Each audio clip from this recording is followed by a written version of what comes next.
What's up, team? It is time. Staff video update. First, do you want to make about $300 in less than 30 minutes? That's right. $300 in less than 30 minutes. Maybe more for some of you, but most likely less than 30 minutes. That's right.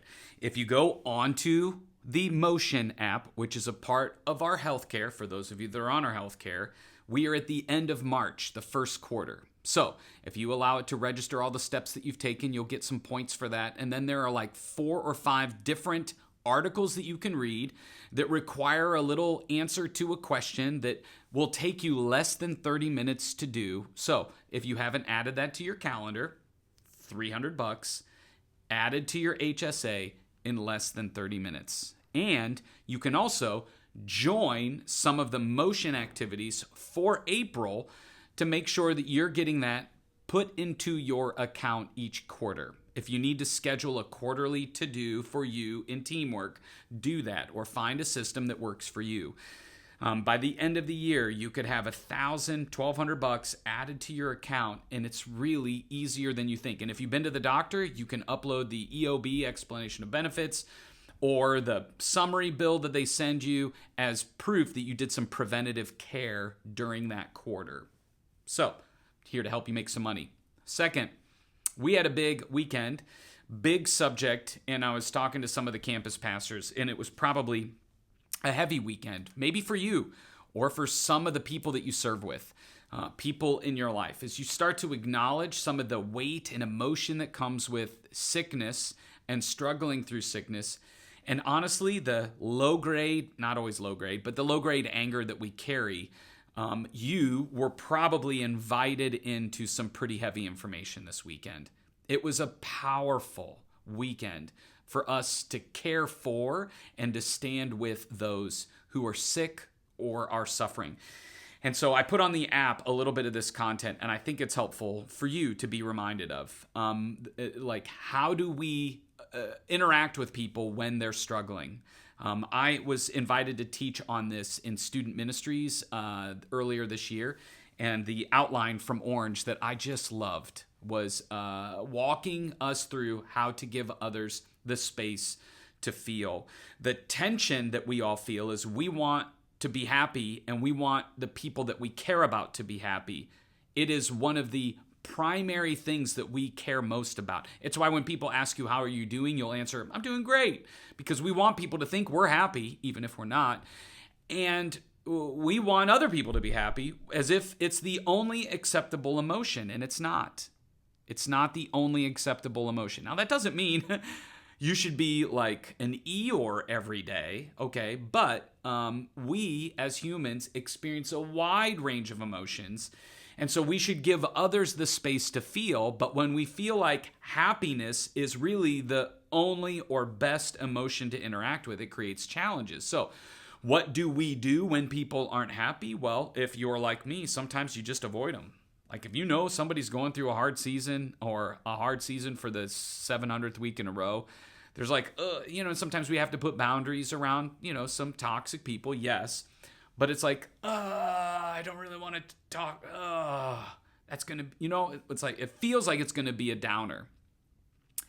And let's be honest, when you're having a down week, don't you kind of feel like people tiptoe around you? I mean, that's just the way it kind of goes. So one of the things that we do is we avoid people. That isn't giving them space to feel. It feels like it. I'm just giving them a little space. But the truth is, we're kind of avoiding them. And so you got to ask yourself the question, am I just avoiding difficult people, difficult emotions? Second is we pressure them. Like, hey, what's wrong? What's wrong? Why are you down? Why are you down? And if we're not careful, we'll have a critical attitude that really just puts more pressure on them, which then makes them feel oftentimes even worse about whatever it is that they're navigating. Like, you open up Instagram and social media and all you see is people being happy all the time. And so why am I the only one that's apparently struggling to find happiness in my life when in reality, that's just part of the human experience. So when we pressure people, we're not giving them space to feel. The third thing that we do is we minimize. We try to make it smaller. We say quick statements that put a positive spin on it, But what we've really done is we've taken their emotion and we go, it's not that big of a deal. It'll get better tomorrow. God will work all things out for the good of those who love him, right? It's like we take it, whatever big thing they're feeling, and we're like, it's really not that big. Don't be, we're trying to help, but it really is, or we're trying to fix it and it's not giving them space to feel. And sometimes, though probably not often with you, we can offer an unhealthy escape. Let's forget about that and let's go drinking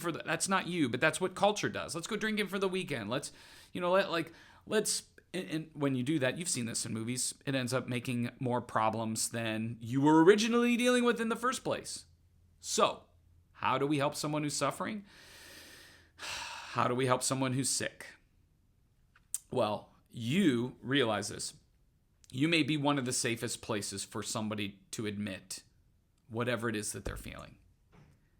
And so if that's the case, the acronym that I've been thinking about that I try to use is think ESP, not reading their mind, but empathy, support, and prayer. The first step is empathy. Now, this is tricky. Empathy is seeing from their point of view. It is not over-identifying with their emotions, which is sometimes what we try to do. We try to champion their emotions, and it's just going like, oh yeah, that looks difficult. How are you navigating that? Who are you talking to? What makes it difficult? Where do those feelings leave you? Like, how do you process that? Just letting them talk and trying to see what it is that they see. Romans 12:15 says, weep with those who weep, rejoice with those who rejoice. That's empathy, okay? So inviting them to share with some open-ended questions. Tell me a little bit more about that. Are you talking to anybody about that? Is helpful. Second is support. Don't solve their problem or minimize it. Support them. And this is where the content from a couple weeks ago can be helpful. Do they need help? Are they actually coming to you for practical help? You can ask them that. Do you want my help here? Do they want to be heard? They just need a safe place to process what it is that they're working through. Or do they actually need some care, a hug, or the help, heard, hug, like that framework?